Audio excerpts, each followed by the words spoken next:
जब मैं जेल के अंदर था तो कुछ लोगों ने यह मुद्दा उठाया, केजरीवाल सीएम पद से इस्तीफा क्यों नहीं देता। दोस्तों, केजरीवाल को कभी किसी पद का लालच नहीं हुआ। मैं यहां मंत्री, मुख्यमंत्री, प्रधानमंत्री ये सब बनने नहीं आया। इनकम टैक्स में कमिश्नर की नौकरी करता था। कमिश्नर की नौकरी छोड़ के दिल्ली की झुग्गियों के अंदर 1 नहीं, 2 नहीं, 3 नहीं, 10 साल तक मैंने दिल्ली की झुग्गियों के अंदर काम किया है, सुंदर नगरी और नंद नगरी की झुग्गियों के अंदर, इनकम टैक्स कमिश्नर की नौकरी छोड़ के। जब मेरे को दिल्ली की जनता ने पहली बार सीएम बनाया, असूलों के ऊपर 49 दिन के अंदर सीएम पद से इस्तीफा दे दिया था। एक चपरासी की नौकरी कोई नहीं छोड़ता। सीएम बनने के लिए लोग अपना दायां हाथ कटाने के लिए तैयार होते हैं। मैंने खुद से अपने आप सीएम की कुर्सी को लात मार दी थी 49 दिन के अंदर। मेरे लिए सीएम पद इंपॉर्टेंट नहीं है। आज मैंने सीएम पद से इस्तीफा क्यों नहीं दिया जेल जाने के बाद? दोस्तों, पिछले 75 साल में भारतवर्ष में इतने राज्यों के चुनाव हुए, इतने राज्यों के चुनाव हुए, दिल्ली के अंदर सबसे ऐतिहासिक बहुमत से आम आदमी पार्टी जीती, 55-56% वोट। एक बार 67 सीट, एक बार 62 सीट। इतने भारी बहुमत से आज तक कोई राज्य की सरकार 75 साल में नहीं जीती। इतने भारी बहुमत से जीतने के बावजूद झूठा केस, अब उनको पता है वो हमें हरा नहीं सकते दिल्ली के अंदर। उन्हें पता है अगले 20 साल तक दिल्ली में आम आदमी पार्टी को कोई नहीं हरा सकता। तो उन्होंने एक षड्यंत्र रचा, राजनीतिक षड्यंत्र रचा। केजरीवाल को झूठे केस में जेल भेज दो, केजरीवाल को इस्तीफा देना पड़ेगा, केजरीवाल की सरकार गिर जाएगी।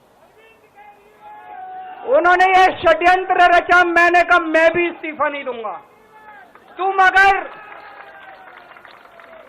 अगर जनतंत्र को जेल में कैद करोगे तो जनतंत्र जेल से चला के दिखाएंगे। दोस्तों, सरकार भी जेल से चला के दिखाएंगे। कतई इस्तीफा, तुम्हारे ट्रैप में फंसने वाले नहीं हम। ये अगर हेमंत सोरेन साहब को भी इस्तीफा नहीं देना चाहिए था, जेल से सरकार चलानी चाहिए थी। अगर हमने इस्तीफा दे दिया, ये तो बड़ा अच्छा इनके लिए। जिस राज्य के अंदर ये चुनाव हारेंगे उसके मुख्यमंत्री को पकड़ के जेल में डाल दो, सरकार गिरा दो। उसके मुख्यमंत्री को पकड़ के जेल में डाल दो, सरकार। आज मैं अगर दिल्ली की जेल के अंदर रह के दिल्ली की जेल से इस्तीफा नहीं दे रहा, वो इस तानाशाही के खिलाफ संघर्ष कर रहा हूं, इसको समझ लेना आप लोग। आम आदमी पार्टी के 4 टॉप के नेता इन्होंने जेल भेज दिए। उन्होंने सोचा कि पार्टी खत्म हो जाएगी, लेकिन ये पार्टी नहीं है, ये एक सोच है। जितना ये खत्म करना चाहते हैं उतना ये बढ़ती जाती है, उतना ये बढ़ती जाती है।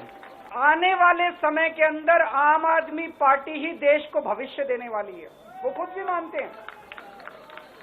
इसीलिए वो चाहते हैं कि आज ही आम आदमी पार्टी को बढ़ने से रोका जाए, इनको कुचल दिया जाए। प्रधानमंत्री जी कह रहे हैं मैं भ्रष्टाचार से लड़ रहा हूं। देश के सबसे बड़े चोर, उचक्के और डकैतों को उन्होंने अपनी पार्टी में शामिल कर लिया। जिन लोगों को 10 दिन पहले मोदी जी कहते थे 70,000 करोड़ का इसने घोटाला कर दिया, थोड़े दिन के बाद उसी आदमी को अपनी पार्टी में शामिल करके किसी को डिप्टी सीएम बना देते हैं, किसी को मंत्री बना देते हैं और उनके सारे ईडी और सीबीआई के मामले खत्म कर देते हैं और कहते हैं मैं भ्रष्टाचार से लड़ रहा हूं। मैं मोदी जी को कहना चाहता हूं, भ्रष्टाचार से अगर लड़ाई लड़नी है तो केजरीवाल से सीखो।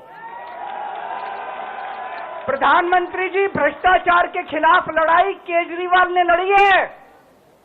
तुम देश के सारे चोर उचक्के डकैतों को अपनी पार्टी में शामिल कर लो और केजरीवाल को जेल भेज दो और कहो मैं भ्रष्टाचार के खिलाफ लड़ रहा हूं।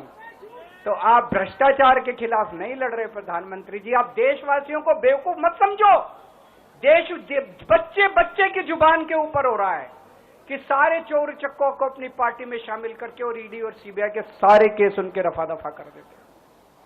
केजरीवाल को क्यों गिरफ्तार किया? केजरीवाल को गिरफ्तार करके उन्होंने एक मैसेज दिया है सारे देश को कि अगर मैं केजरीवाल को गिरफ्तार कर सकता हूं तो किसी को भी गिरफ्तार कर सकता हूं।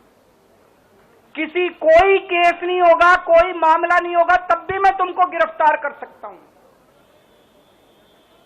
एक बेहद खतरनाक मिशन चालू किया हुआ है प्रधानमंत्री जी ने, बहुत ही खतरनाक। देशवासियों को यह समझने की, अब जब मैं बोलने जा रहा हूं, समझने की जरूरत है। उस मिशन का नाम है वन नेशन वन लीडर। अगर ये चुनाव जीत गए, मेरे से लिखवा लो एफिडेविट के ऊपर, थोड़े दिन के बाद ममता दीदी जेल में होंगी, तेजस्वी यादव जेल में होगा, स्टैलिन साहब जेल के अंदर होंगे, पिनरई विजयन जेल के अंदर होंगे, उद्धव ठाकरे जेल के अंदर होंगे, जितने विपक्ष के नेता ये सारे जेल के अंदर होंगे। अगर ये चुनाव जीत गए, मेरे से लिखवा लो, 2 महीने के अंदर उत्तर प्रदेश का मुख्यमंत्री बदल देंगे ये लोग। योगी आदित्यनाथ की राजनीति खत्म करेंगे, उनको भी निपटा देंगे ये लोग। जब जब हमारे देश में ऐसा मौका आया कि तानाशाह ने हमारे देश के ऊपर कब्जा करने की कोशिश की, इस देश की जनता ने उसका तख्ता उखाड़ के फेंक दिया। आज एक तानाशाह इस देश से जनतंत्र खत्म करना चाहता है। आज एक तानाशाह इस देश से लोकशाही खत्म करना चाहता है। मैं पूरे तन मन धन से लड़ रहा हूं, संघर्ष कर रहा हूं उस तानाशाह के खिलाफ। ये लोग इंडिया गठबंधन से पूछते हैं आपका प्रधानमंत्री कौन होगा। मैं बीजेपी से पूछता हूं आपका प्रधानमंत्री कौन होगा। आप लोग सोच रहे होंगे केजरीवाल क्या बात कर रहा है, मोदी जी होंगे। नहीं, मोदी जी अगले साल 17 सितंबर को 75 साल के हो रहे हैं। बीजेपी के अंदर मोदी जी ने 2014 में मोदी जी ने खुद ने रूल बनाया था कि बीजेपी के अंदर जो भी 75 साल का होगा उसको रिटायर कर दिया जाएगा। मैं लोगों को, देश के लोगों को आगाह करना चाहता हूं, मोदी जी अपने लिए वोट नहीं मांग रहे। मोदी जी अमित शाह को प्रधानमंत्री बनाने के लिए वोट मांग रहे हैं। मेरा अपना मानना है, और सट्टा बाजार में भी वो जो चल रहा है, इनकी 220 से 230 के बीच में सीट आ रही है, उससे ज्यादा सीट नहीं आ रही है। मोदी सरकार नहीं बन रही है, केंद्र में इंडिया गठबंधन की सरकार बन रही है। आम आदमी पार्टी उस सरकार का हिस्सा होगी। दिल्ली को पूर्ण राज्य दिलाएंगे। दिल्ली का एलजी लोगों का एलजी होगा, दिल्ली का एलजी दिल्ली वालों का एलजी होगा। गुजरात से आया हुआ है अभी।